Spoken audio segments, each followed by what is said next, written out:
आप लोग जब भी कंप्यूटर लैंग्वेज में कोडिंग करेंगे और अपना पहला प्रोग्राम लिखने जाएंगे, एल्गोरिदम भी ऑटोमेटिकली पहुंच जाएगा। ठीक उसी तरह जैसे जहां भी आप कंप्यूटर देखेंगे वहां एक ह्यूमन को भी बैठा हुआ जरूर पाएंगे। ऐसा क्यों? ऐसा इसलिए क्योंकि अब हमारा सारा प्रॉब्लम कौन सॉल्व करता है? कंप्यूटर। लेकिन समस्या ये है कि कंप्यूटर तो मशीन है, डेड एलिमेंट है, इसके पास ह्यूमन की तरह सोचने समझने का शक्ति नहीं है, थिंकिंग पावर उसमें है ही नहीं।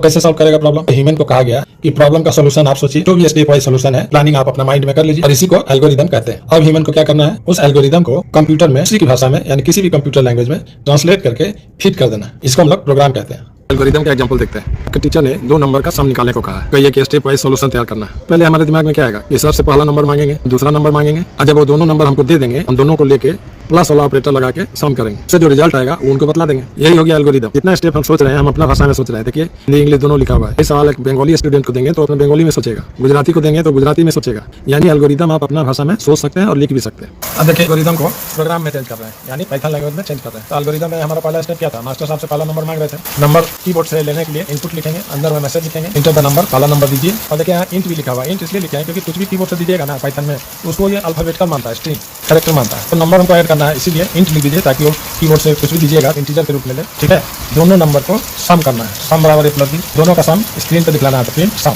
एल्गोरिदम का अगर प्रोग्राम में चेंज कर दिया, काम आप कंप्यूटर कर रहा है, नंबर भी वही मांग रहा है, सम भी वही कर रहा है, उसको दिखला भी वही रहा है। एल्गोरिदम पार्ट ह्यूमन का, इम्प्लीमेंटेशन पार्ट या प्रोग्राम पार्ट मशीन का या कंप्यूटर का।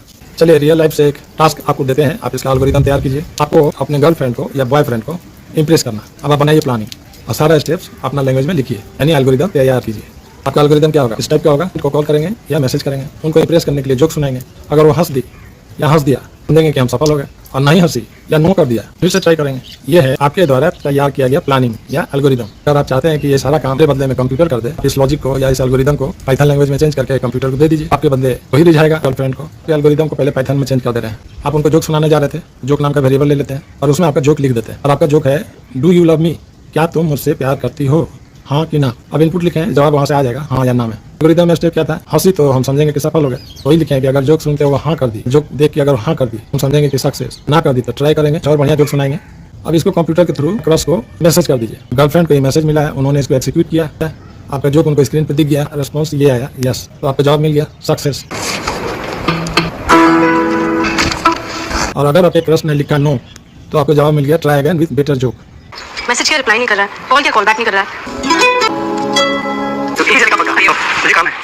ये था आपका कंप्यूटराइज्ड लॉग एल्गोरिदम और प्रोग्राम। अब बेहतर ढंग से समझ गए होंगे। वीडियो अच्छा लगा है, इसको लाइक करके ज्यादा से ज्यादा लोगों तक शेयर कीजिए, कमेंट के माध्यम से अपना रिस्पांस दीजिए, हमारे चैनल का सब्सक्राइब कर दें।